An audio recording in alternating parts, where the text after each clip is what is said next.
141. El Congreso de los Diablos. Soñé que estaba en una gran sala donde muchos diablos celebraban un congreso para encontrar los medios con los cuales lograr acabar y destruir a la comunidad salesiana y a cualquier otra asociación religiosa. Un diablo propuso: para destruir esta asociación religiosa lo mejor será la gula.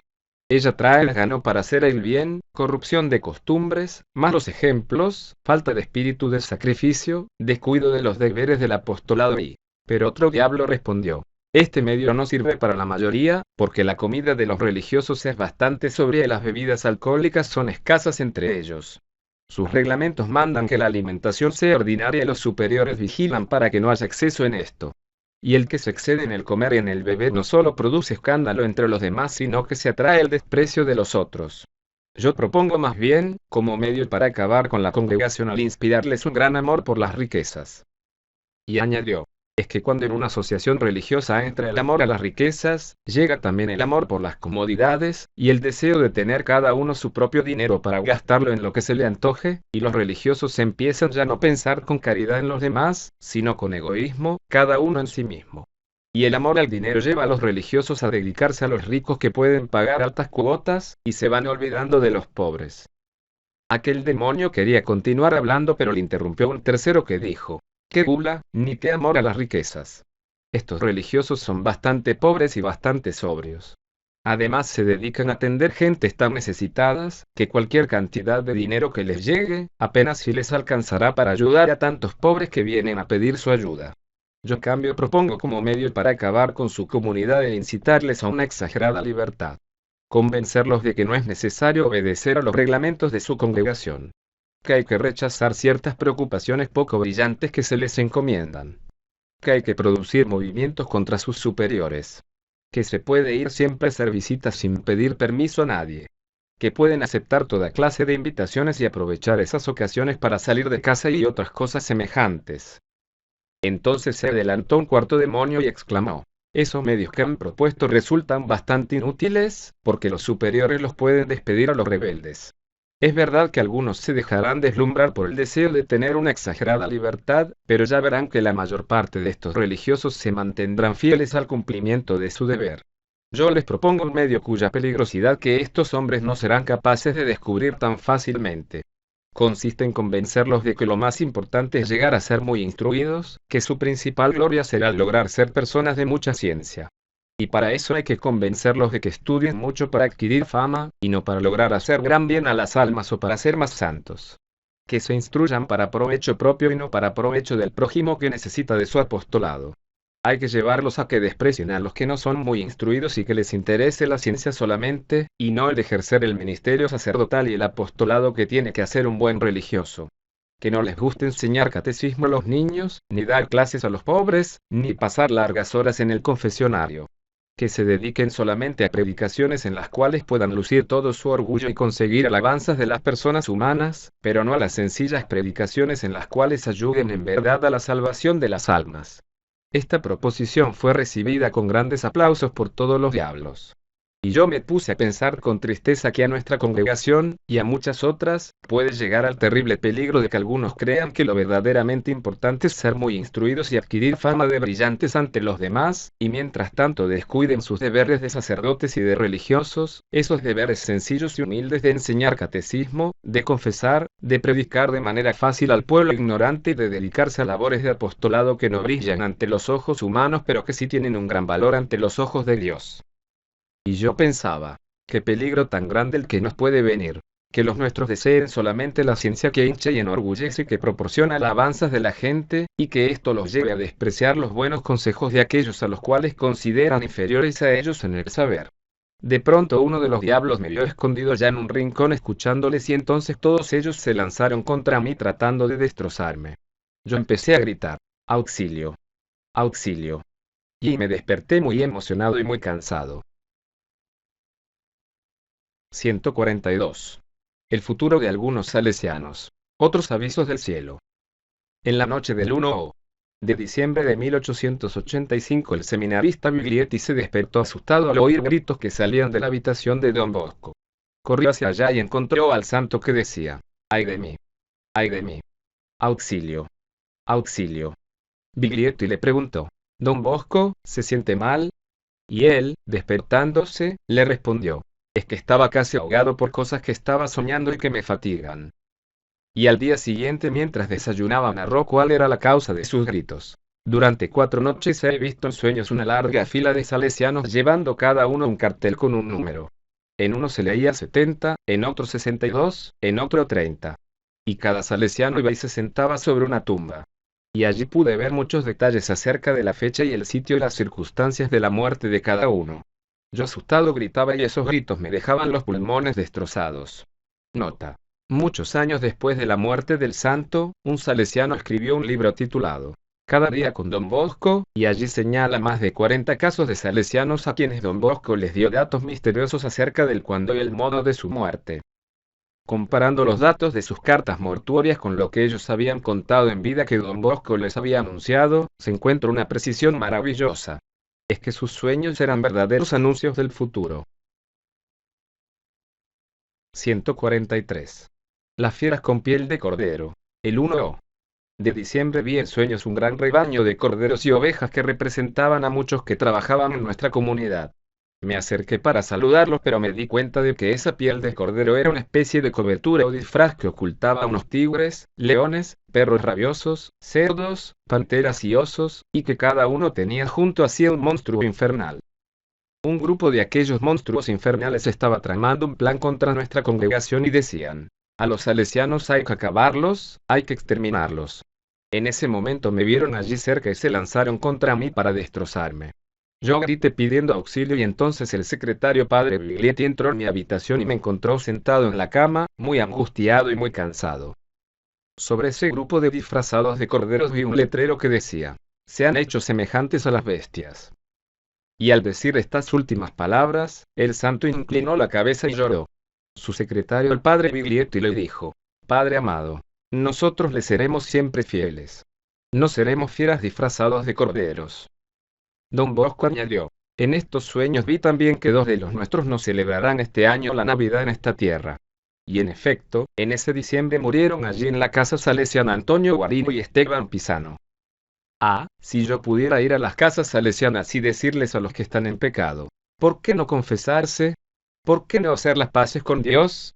¿Por qué no obtener el perdón de nuestro Señor? Ah, si pudiera ir donde cada uno y decirle: rompa ese hielo que tiene para con Dios. Arregle las cuentas de su alma. En este sueño vi también a muchos que se harán religiosos, pero luego se retirarán porque amarán más al mundo que la santidad. Y vi quienes sí cumplen los reglamentos de nuestra comunidad, y quienes no los cumplen. 144. Un joven extraño. La noche del 23 de enero de 1886, Don Bosco despertó con sus gritos soñando a su secretaria que dormía en la habitación vecina. Al día siguiente el padre Biglietti le preguntó por qué gritaba y el santo le respondió: es que en sueños veía a un joven deforme, extraño y repugnante que daba vueltas por mi habitación. Yo trataba por todos los medios de que se alejara y se fuera, pero no se quería dejar expulsar de allí. Entonces, como no se quería ir, le dije: mire que si no se va de aquí me voy a ver obligado a pronunciar una palabra sonora que nunca he dicho en mi vida. Y como no aceptaba salirse de la habitación, le grité una palabra bien sonora: carroña, asqueroso. Y en ese momento me desperté. Y el santo concluyó este relato poniéndose colorado y añadiendo: jamás he dicho semejante palabra a nadie en mi vida. ¿Y me toca decirla ahora en sueños? Y sonreía. Nota. Jamás alguien oyó de los labios de Don Bosco una palabra menos digna o ofensiva. Su hablar fue siempre amable y supremamente respetuoso con todos. Quizás se cumple aquí lo que dice San Agustín: cuando el diablo no logra ciertas actuaciones, cuando estamos despiertos, trata de obtenerlas cuando estamos dormidos. 145. 2 sacerdotes en la catedral. El 25 de febrero de 1886 Don Bosco narró a sus amigos: soñé que entraba a la catedral de Turín y que veía allí a 2 sacerdotes que tenían un comportamiento no muy respetuoso en la casa de Dios. Uno de ellos tenía el sombrero puesto y me atreví a decirle: perdone, pero si no tiene el suficiente respeto al sitio santo, y no teme escandalizar y dar mal ejemplo a los demás, por lo menos téngase respeto y consideración a sí mismo. Quítese el sombrero. El sacerdote respondió: tiene usted razón. Y se quitó el sombrero. Yo sonreí muy contento y me desperté. Nota. Quizás lo que más interesaba en este sueño era el mensaje de que si no se teme respetar el sitio donde uno está y no se teme dar mal ejemplo y escandalizar, por lo menos habría que evitar ciertos comportamientos por el respeto y la consideración que cada cual se debe a sí mismo. 146. El Vía Crucis. Soñé que un personaje se me presentaba y me decía: predica a la gente acerca del Vía Crucis. Y me llevó a una plaza llena de gente y allí les habla acerca de las 14 estaciones del Santo Vía Crucis, o camino hacia la cruz. Les expliqué cómo en el Vía Crucis vamos recordando lo que le sucedió a Jesús durante las últimas horas de su vida terrenal, desde la oración en el huerto el Jueves Santo por la noche, hasta su sepultura el Viernes Santo al atardecer. Y soñé que al terminar de hablar aquellas gentes me pidieron que les explicara una por una las 14 estaciones del Vía Crucis. Yo les expliqué cómo Jesús, que fue el primero en recorrer el Santo Vía Crucis, nos propone también a nosotros que lo vayamos recorriendo, y lo dice con estas palabras: si alguno quiere ser mi discípulo, que se domine a sí mismo, tome cada día la cruz de sus sufrimientos y me siga. Los oyentes me pidieron que les explicara el Vía Crucis con ejemplos. Entonces les fui explicando cómo en esta práctica piadosa se van recordando los sufrimientos que Jesús padeció en su pasión y muerte para salvarnos. La gente me pedía que repartiéramos Vía Crucis impresos en libritos y yo me fui a buscar a unos sacerdotes salesianos para que me ayudaran en esta obra y mientras los buscaba afanosamente y me desperté. Nota. La vida de San Juan Bosco en este año 1886 era un verdadero Vía Crucis o camino hacia la cruz, pues su salud era terriblemente deficiente y sus preocupaciones y trabajos muy grandes. Pero nunca perdía su serenidad y amabilidad. Él sabía muy bien que cuanto más sufría en esta tierra, más semejante se hacía al divino Redentor y más alto puesto se ganaba para el cielo. Pero repetía frecuentemente: recordemos que lo que nos hace conseguir premios no son los sufrimientos, sino la paciencia con la cual soportamos los sufrimientos que nos llegan. Durante toda su vida recomendó a las gentes que le escuchaban, que rezaran el Santo Vía Crucis, especialmente en Cuaresma, los 40 días anteriores a la Semana Santa, y en su devocionario llamado El Joven Instruido, del cual editó más de 2 millones de ejemplares, publicó un bello Vía Crucis con gráficos y hermosas oraciones. Él personalmente hizo infinidad de veces el Vía Crucis. 147. Sueño con mamá Margarita Nivechi. El 1 de marzo de 1886 nuestro santo narró lo siguiente: soñé que estaba en el campo donde nací, en Nivechi. Mi madre Margarita con una vasija en la mano estaba junto a la fuente y sacaba agua sucia echándole en una vasija. Aquella fuente había dado siempre agua purísima y ahora daba agua turbia, y mi madre estaba por eso muy admirada y exclamó: ahora nos tocará pagar el agua que bebamos. Explícales estas palabras a tus sacerdotes y verán que sí se van a cumplir. Luego me llevó a un sitio elevado y me mostró los pequeños caseríos de alrededor, por ejemplo, Capriglio, el pueblo donde nació mamá Margarita, y Butigliera, y me dijo: ¿por qué no fundar aquí alguna obra? ¿Es que estas gentes no valen tanto como las de Patagonia? Sí, mamá, pero es que yo quiero hacer el bien aquí y también allá en Patagonia. Bueno, si es así, estoy de acuerdo. Y al ver que mi madre se iba a alejar y me desperté. Más tarde las aguas que nacían en la fuente de Ibechi se hicieron impotables y hubo que instalar el acueducto oficial y pagar cada mes las aguas que allí se toman. En la altura donde estaba la casa natal de San Juan Bosco se construyó 50 años más tarde, según el deseo de mamá Margarita, expresado en este sueño, un gran colegio industrial para jóvenes de los alrededores.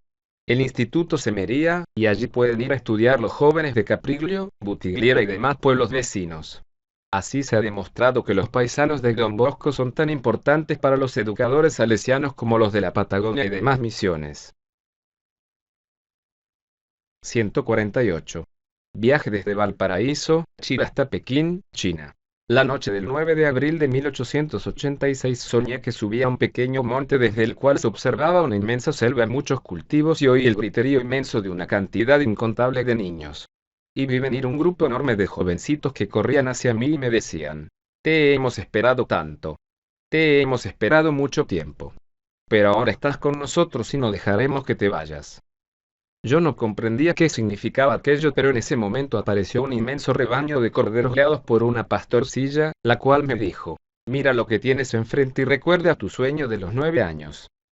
Y llamando a los jovencitos para que se acercaran a mí, añadió: miren hacia lo lejos y verán lo que espera para el futuro. Y uno de los jóvenes exclamó: ve un letrero que dice: Valparaíso, Chile. Y otro añadió, de otro letrero que dice, Santiago, Chile. La pastorcilla dijo, ahora miren hacia el otro lado y verán el camino que hay que recorrer. Entonces los jovencitos mirando hacia lo lejos gritaron, leemos un letrero que dice, Pekín, China. Entonces vi allá una inmensa ciudad. Y la pastorcilla me informó, si trazas una línea desde Valparaíso, Chile, hasta Pekín, China, pasando por el centro de África, tendrás el recorrido que harán en lo futuro tus salesianos evangelizando. Yo le respondí, pero las distancias son inmensas y los salesianos son pocos. Ella me contestó, no te afanes ni te preocupes, ¿ves allá? Hay 50 misioneros salesianos ya preparados. Y mucho más allá hay muchos misioneros más. ¿Y qué estás viendo en esa línea que va desde Chile hasta el África? Veo que dice centros de misión. Bien, esos centros de misión serán casas donde se prepararán los misioneros salesianos que va a ir a trabajar en esas regiones. Y ahora si vuelves a mirar a la línea que va desde África hasta Pekín, verás otros 10 centros de misión. Y esas 10 casas proporcionarán misioneros a todas esas regiones. Mira, Hong Kong, Calcuta, Madagascar. En todas esas ciudades y muchas ciudades más habrá casas salesianas, colegios y noviciados. Yo le pregunté afanado, ¿y cómo conseguir misioneros para tantas casas y misiones? Para eso es menester que emplees toda tu buena voluntad y que les digas y les recomiendes a tus discípulos que cultiven y cuiden mucho la santa virtud de la pureza, la virtud de María. Muy bien. Me parece haber entendido. Les repetiré esas palabras que has dicho. Ella añadió, y cuídate para no cometer el error de mezclar a los que estudian las ciencias religiosas, con los que se dedican a estudiar las ciencias mundanas.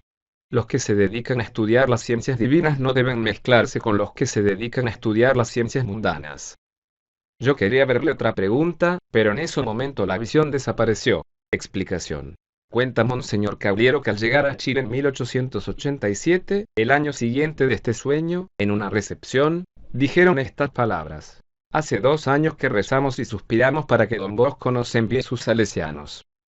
Y Monseñor Fernando dice que al llegar a Valparaíso, salieron más de 200 niños a recibir a los salesianos y exclamaban, por fin han llegado nuestros padres. Desde mañana ya podemos ir a estudiar. Y que un grupo de jovencitos de otro sitio de Chile exclamaba, las niñas tienen hermanas que las eduquen.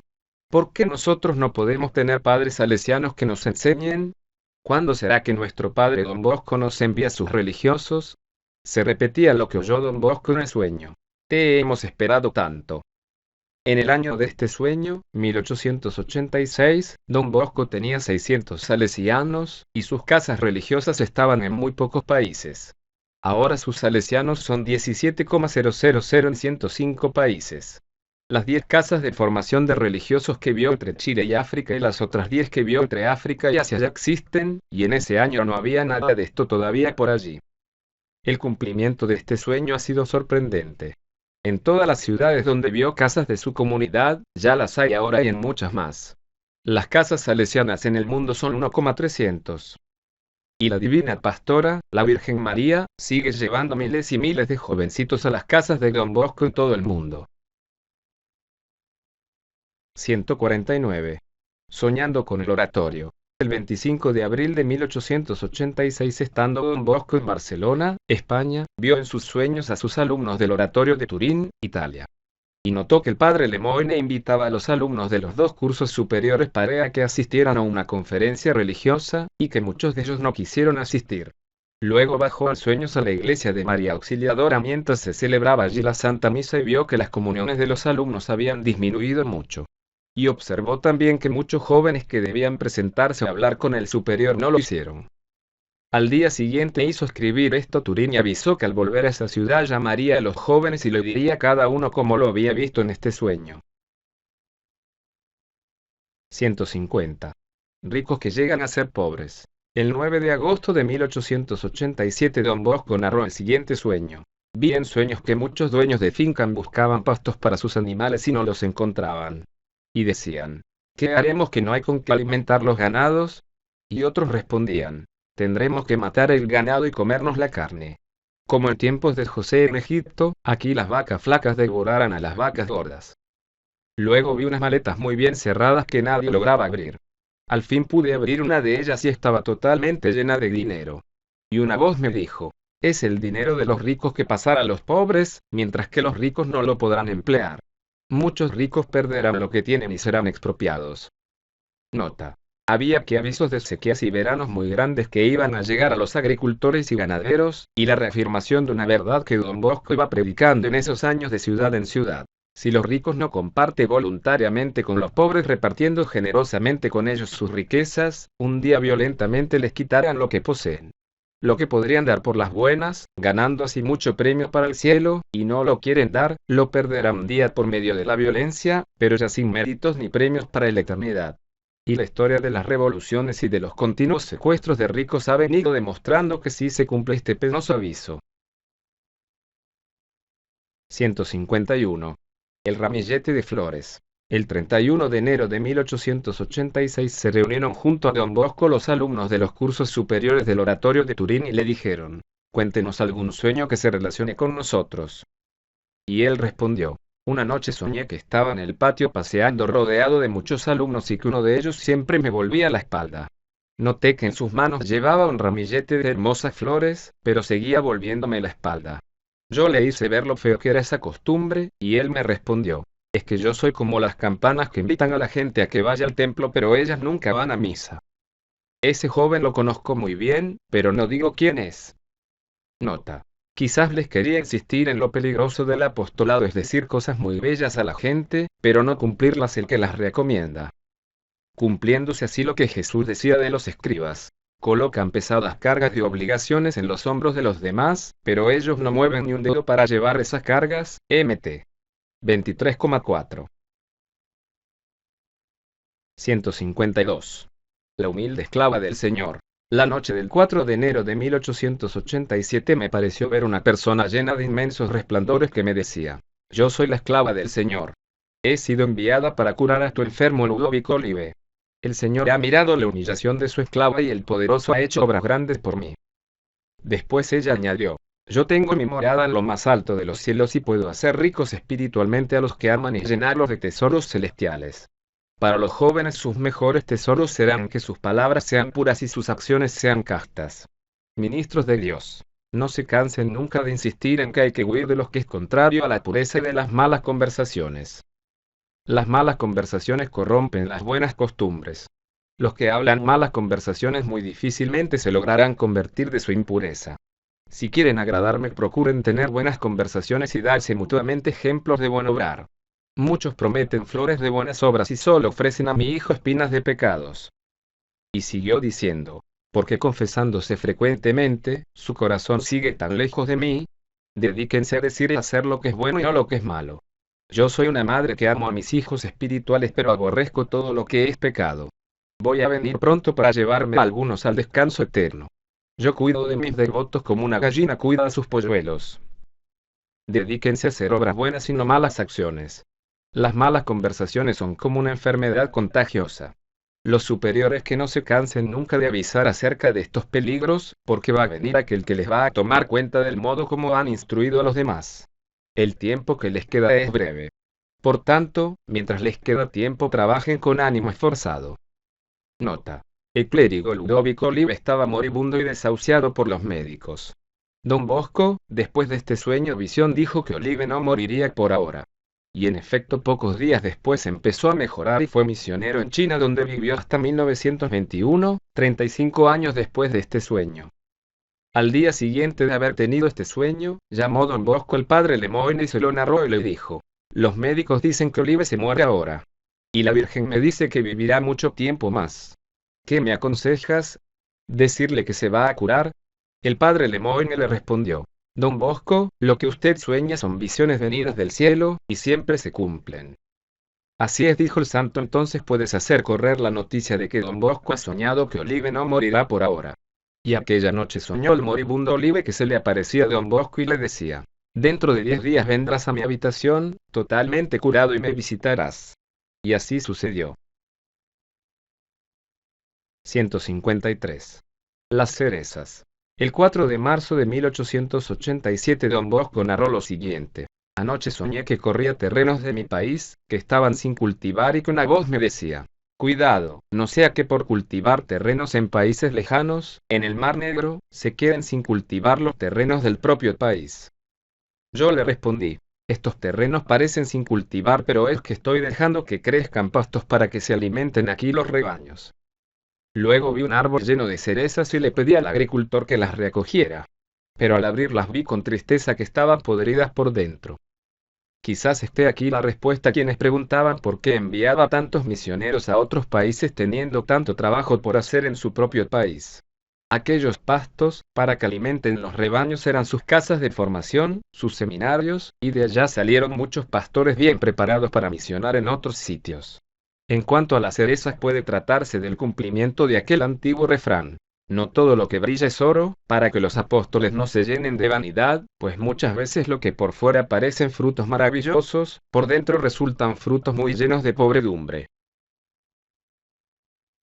154.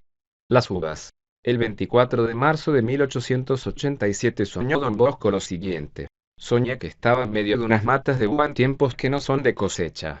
Las uvas en mi tierra se cosechan en septiembre y ahora apenas estábamos en marzo. Y al ver semejante cantidad tan grande de racimos exclamé, ¡qué hermosa está la uva! Este año tenemos una cosecha muy abundante. Y oí que mi hermano José me decía, es necesario recoger ahora todo lo que se pueda, mientras hay abundancia, porque van a venir tiempos de mucha escasez. ¿Por qué va a llegar esa escasez? Porque la gente abusa de la abundancia. Cuando tienen mucho vino, toman mucho vino. Puede referirse no solo a la cosecha de uvas sino también a las vocaciones. En aquel año San Juan Bosco tenía alrededor de 100 novicios. Había que aprovechar estos años de abundancia, porque después llegarían los años de gran escasez de vocaciones. 155. Los castigos de los pecadores. El 3 de abril de 1887 habló así don Bosco. Anoche vi en sueños los castigos que esperan a los pecadores. Y lo que vi es tan terrible que si los que me oyen pudieran verlo, o se dedicarían a una vida santa o saldrían huyendo llenos de susto. Primero vi un estruendo y un griterío como los que se sienten cuando hay un terrible terremoto. Luego vi un enorme horno donde muchos ardían y lanzaban lastimosos quejidos. Y una voz me dijo, muchos se dedican en esta tierra a todos los goces deformadas. Y después horribles sufrimientos. Luego vi allí sufriendo a muchas personas horrendamente deformadas. Y eran de los nuestros. Y al verlos sufrir tanto y oírles tantos lamentos exclamé, ¿pero no habrá algún modo de que paguen sus pecados y no tengan que venir a sufrir tantos tormentos? Y una voz me respondió, que paguen sus pecados con plata y oro. Con limosnas a los pobres, pero también con otra plata y oro preciosos. Las oraciones frecuentes, las confesiones y comuniones fervorosas servirán para librarse de los sufrimientos que esperan a quienes viven cometiendo pecados. Nota. Don Bosco se despertó muy angustiado y lloraba al narrar este sueño. Allí vio destinados a muy terribles castigos a muchos de sus amigos que manchaban sus almas con frecuentes pecados. Afortunadamente la voz del cielo le anunció unos modos prácticos para librarse de aquellos castigos. Horas, dar limosnas y recibir con fervor y frecuencia los santos sacramentos, especialmente la Sagrada Eucaristía. 156. Acerca de la obligación de dar limosna. El 14 de junio de 1887 habló así nuestro santo. Hace unas noches soñé que se me aparecía la Santísima Virgen y me reprochaba por haberme callado últimamente acerca de la grave obligación de dar limosna. Y me dijo, mire, que aunque uno sea sacerdote puede perderse por pecados contra el sexto y séptimo mandamiento. Y me insistió en que son muchos los que se pierden por no haber hecho buen uso de las riquezas, por hacer uso indebido de sus bienes, y no repartir lo suficiente a los pobres. Y añadió, si los que tienen bienes de fortuna repartieran entre huérfanos y pobres lo que no les resulta muy necesario, sería mucho mayor el número de los que lograrían salvarse. Pero desafortunadamente son muchos los que se guardan para ellos solos sus riquezas y esto será su perdición. Nota. Desde hacía varios años venía don Bosco hablando muy frecuentemente a los ricos y a todos los que tenían algunos bienes de fortuna, acerca del gravísimo deber que tiene todo cristiano de compartir sus bienes con los necesitados.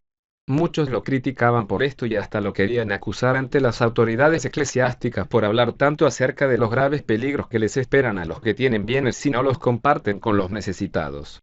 El santo repetía, si ahora no reparten voluntariamente sus bienes a los pobres, un día ellos vendrán con un puñal u otra arma en las manos y se los quitarán a la fuerza. y se quejaba de que a muchos sacerdotes les da pena insistirle a la gente acerca de lo grave que es la obligación de dar limosnas, y limosnas proporcionadas a lo que cada uno tiene o gana. No migajas que no se sienten. Que eso sería un engañarse uno a sí mismo. Si lo que se da a los demás no cuesta nada, eso no es dar, es solo un engañarse. La limosna debe empobrecer en algo al que la regala. Repetía y repetía que el recomendar a los otros que se dediquen a dar limosnas generosas es hacerles un gran favor, porque según dijo Tobías en la Santa Biblia, la limosna borra multitud de pecados. Pero como lo criticaban tanto por enseñar esto, dispuso callarse últimamente. Y fue entonces cuando se le apareció la Santísima Virgen en persona a regañarlo por haberse callado y a recordarle que aunque uno sea sacerdote puede perderse si vive en pecado contra el sexto mandamiento o no reparte debidamente sus bienes a los pobres. Después de este sueño el santo llamó al padre Bonetti, buen escritor, y le dijo: por favor, redacta un libro acerca de la grave necesidad y obligación que tiene todo buen cristiano de dar limosnas. Y repártanlo por todas partes. El padre Bonetti publicó ese libro al año siguiente, unos meses después de la muerte del santo. El título del libro era: ¿Cómo ganarse el cielo dando limosnas en la tierra? Es curioso que esta es quizás la última aparición de la Santísima Virgen a Don Bosco, y la hizo para insistirle en un tema importantísimo para la salvación: dar limosna. Ayudar a los pobres con toda generosidad. No hacer mal uso de las riquezas. Ahora existe un libro muy hermoso acerca de este tema, cuya lectura recomendamos como enormemente provechosa. Su título es: ¿Cómo hacerse rico para el cielo, dando limosnas en la tierra?, por Salesman.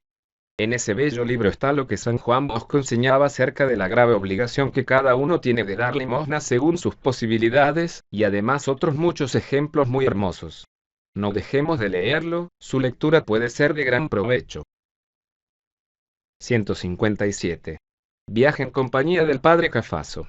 El 24 de octubre de 1887 dijo Don Bosco: una de estas noches soñé que se me aparecía el padre Cafaso, mi antiguo confesor y director espiritual, y que con él recorría todas las casas que la congregación salesiana tiene en América, y vi las condiciones de cada casa, y el estado del alma de cada uno de sus salesianos.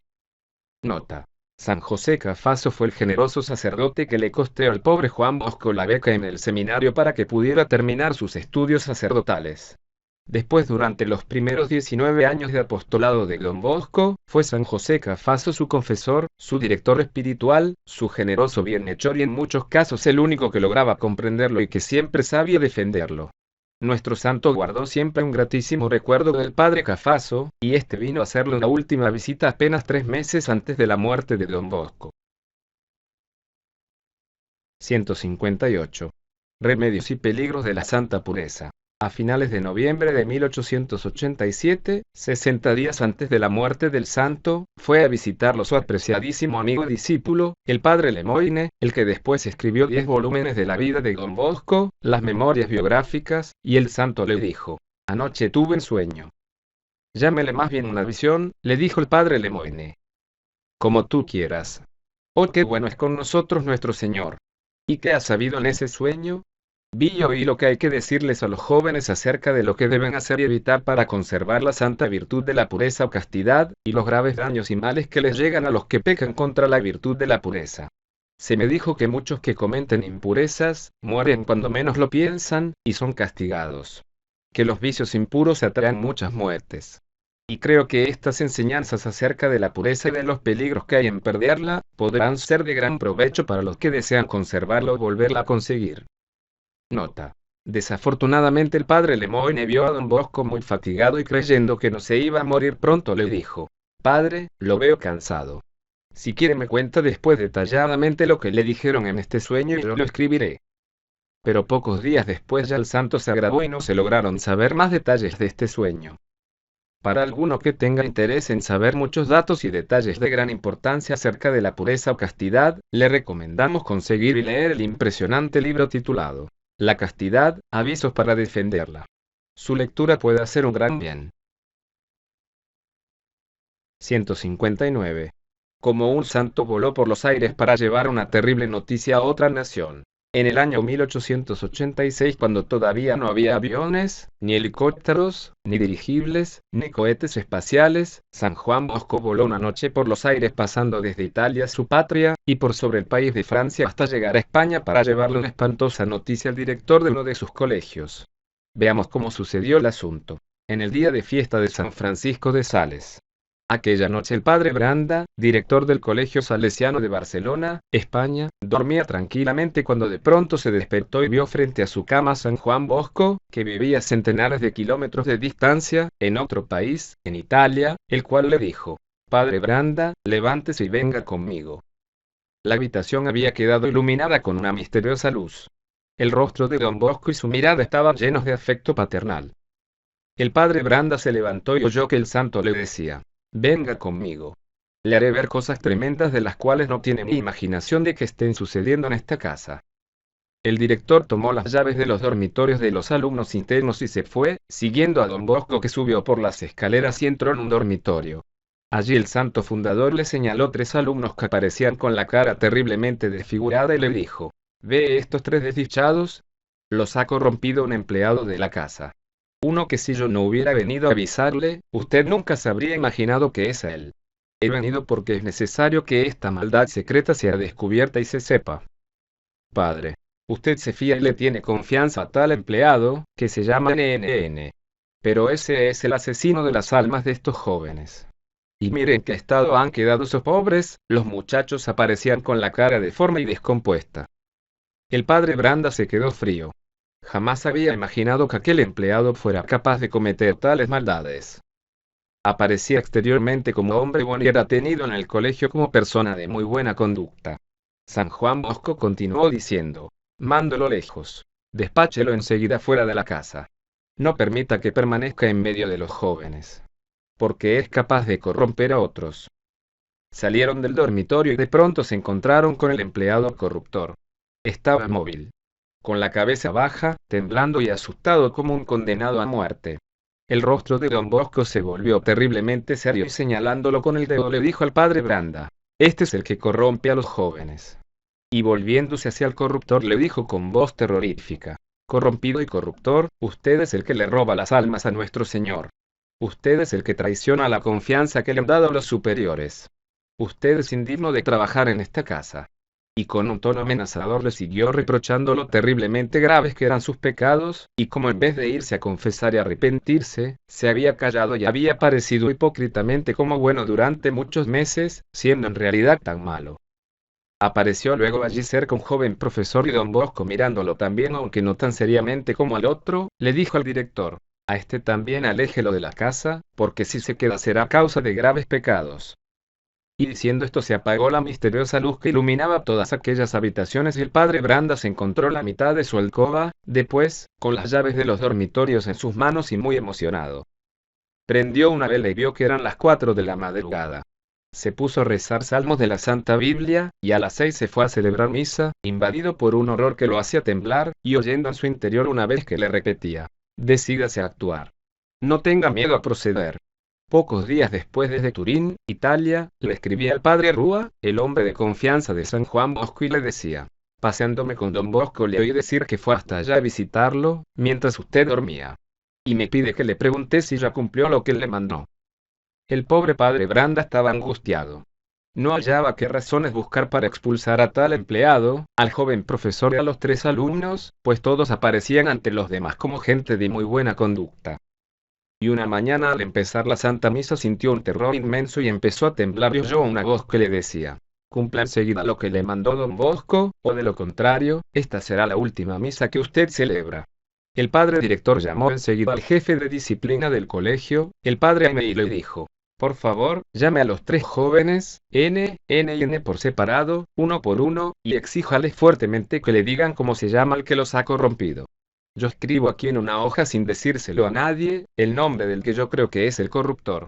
Y usted escribe en otra hoja el nombre que ellos le digan. Trae ese nombre. Y comparamos a ver si coinciden». El padre Aimé llamó a los 3 por separado. El primero negó al principio, pero luego, al saber que los superiores sabían muchos detalles, le dijo el nombre del empleado. Los otros 2 señalaron también como su corruptor al tal empleado. El padre Aimé llevó el nombre escrito en un papel y el padre Branda abrió la hoja en la cual había escrito el nombre que le había dado don Bosco. Era el mismo, exactamente. Entonces llamó al empleado, que desde hacía varios días estaba sufriendo una angustia espantosa. El sacerdote le dijo con voz que significaba un gran disgusto: usted es el que está corrompiendo a nuestros alumnos. ¿Yo? ¿Y cómo me puede decir eso?, exclamó temblando el pobre hombre. Y arrodillándose y pidiendo misericordia añadió: ¿es que don Bosco le ha escrito contándole esto? No, no me ha escrito. Ha venido personalmente a decírmelo. El pobre hombre empezó a llorar y a pedir que no lo expulsaran inmediatamente de la casa, sino que le dieran unas semanas de plazo para conseguir otro empleo. Dijo que lo cambiaran de oficio, pues en aquel trabajo era donde tenía más peligros. Y prometió enmendarse. Los tres jóvenes fueron enviados definitivamente en esos días a sus familias y también el joven profesor fue despedido. Cuando varias semanas después llegó don Bosco a Barcelona, el padre Branda le dijo: cumplí sus órdenes. Los demás ya se fueron. El empleado ha sido totalmente alejado del trato con los alumnos y espera conseguir un nuevo empleo.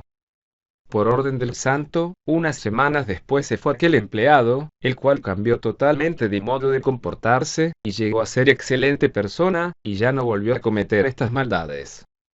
El padre Branda, el padre Aimé y el empleado mismo, narraron después a muchas personas esta impresionante historia, que a muchos debería hacer pensar muy seriamente, ya que es el cumplimiento de aquellas palabras de San Pablo: para todo el que hace el mal, tristeza y angustia vendrán.